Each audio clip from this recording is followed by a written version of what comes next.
Kur ajo tha se fliste me Zotin, askush nuk e besoi. Ditë më vonë, ata kërkuan falje, duke u përkulur në gjunjë.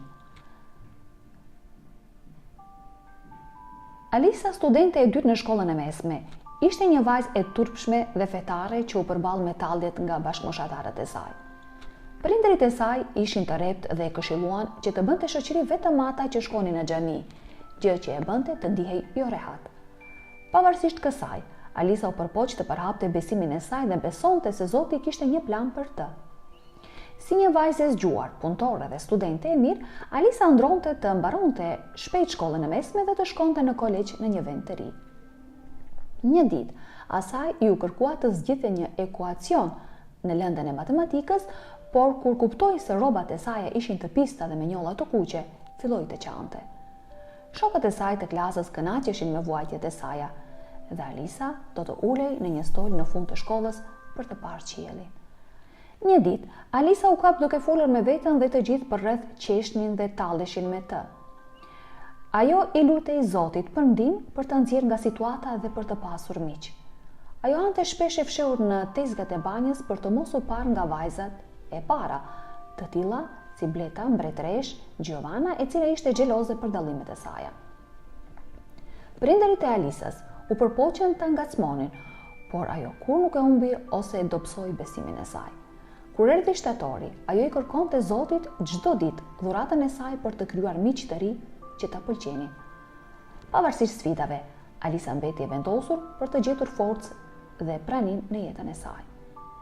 Giovanna, një vajzë e llastuar, gjithmonë tallej me Alisan.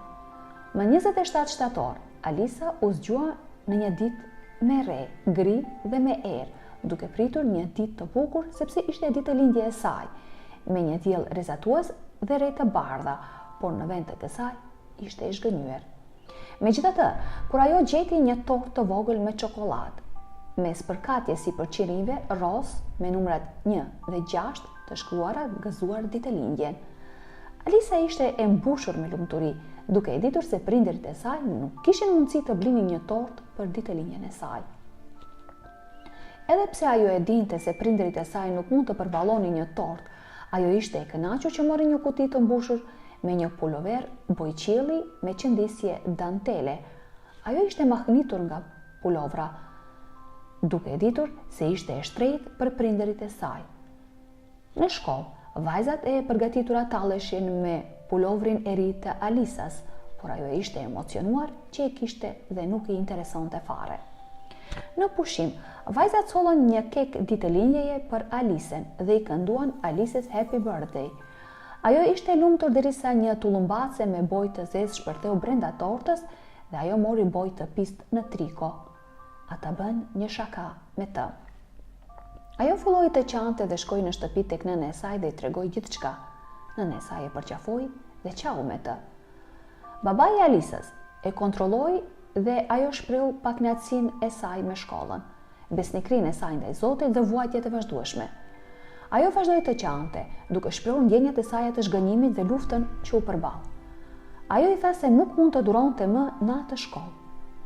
Babai, duke parë vajzën e tij të shkrihej në lot, ul pranë saj në shtrat dhe me një zemër të fundosur tha: "Dëgjoj, bia ime, unë e di vuajtjen tënde, por jam i sigurt se gjërat do të ndryshojnë. Vetëm vazhdo të besosh në Zot." Dhe ai vazhdoi duke thënë: "Duhet të jesh e fortë, sepse ke lindur për të arritur gjëra të mëdha." Me sytë ende të mbushura me lot, ajo pyeti: "Çfarë gjërash të mëdha janë këto, babi? Deri tani vetëm kam vuajtur." Babai, duke vënë dorën në fytyrën e vajzës së tij dhe duke fshirë lotet e saj, tha: "Zoti e di saktësisht se çfarë janë ata, bia ime. Thjesht duhet të kesh besim." Ai përqafoi Alisan dhe tha: "Tani fli pak dhe mos u shqetëso, sepse nuk ka asgjë që nuk mund të përballosh për sa kohë që e mban Zoti në zemrën tënde." Alisa me sy ende plot lot i u lut Zotit: "I dashur Zot, e di që po lëndohem, por do të vazhdoj të besoj se një ditë do më bësh të arrit diçka të madhe, edhe pse zemra ime dhem shumë tani. Ende besoj dhe do të vazhdoj të besoj." Para se të mbaronte lutjen e saj, e zuri gjumi. Ishte ora 6 dhe sapo po erësohej. Alisa filloi të ndronte për sallën e ballës të Giovanas dhe bashkëmoshatarët e saj që erdhën për festë. Binte shumë shi dhe aq më shumë njerëz vazhdonin të vinin. Muzika ishte shumë e lartë dhe e përzier me zhurmën e vetëtimave. Kishte shumë drita dhe ushqime të ndryshme. Ajo pa të ftuarit duke kurcyer dhe duke u argëtuar. Së shpejti Alisa dëgjoi një zhurmë shumë të madhe bubullimash dhe ngriti kokën lart. Ajo vuri re se kishte një çarje në tavanin e sallës së ballos dhe me shum plasja po bëi gjithnjë më e madhe derisa papritmas pa tavanin që binte mbi shokët e saj të klasës.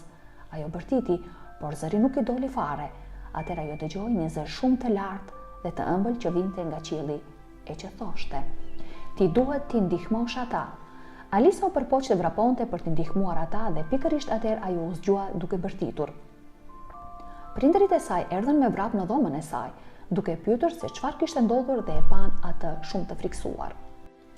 Alisa u ngrit dhe me nxitim sapo ajo po vraponte drejt derës, prindërit e saj, pa kuptuar asgjë, vrapuan pas saj dhe e pyetën: "Çfarë po ndodh zemër? Çfarë nuk shkon?"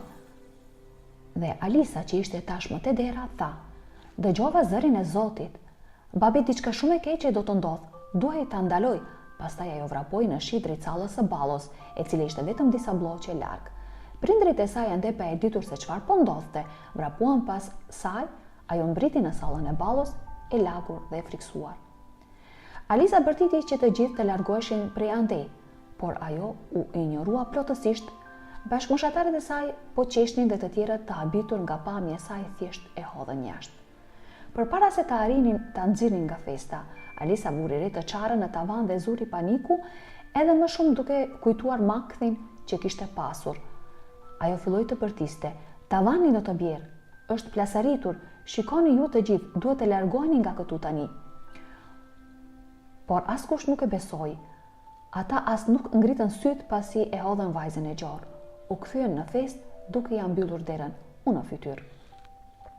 Alisa këmbën ngulte, filloi të përplaste derën duke bërtitur: "Largohuni tani, tavani do të bjerë. Zoti më tha se tavani do të bjerë poshtë." Të ftuarit që e dëgjonin këtë mund të komentonin vetëm me njëri tjetrin se ajo është e çmendur dhe se duhet të shtrohet në spital. Alisa u kthye brenda nga hyrja e pasme, plotësisht e lagur dhe me baltë. Ajo vuri re alarmin e zjarrit dhe vendosi ta aktivizonte.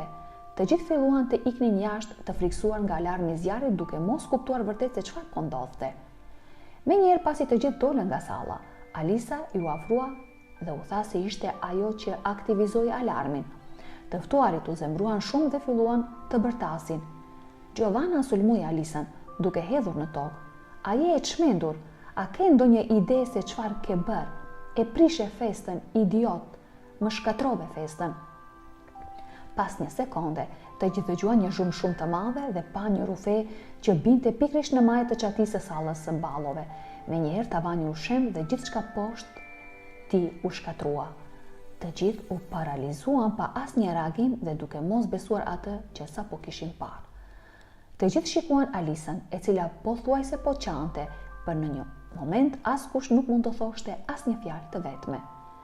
Disa filluan të qajnë, të tjerët filluan të përqafueshin me njëri tjetrin dhe të tjerët vung kokën midis duarve dhe pyetën veten nëse kjo kishte ndodhur vërtet.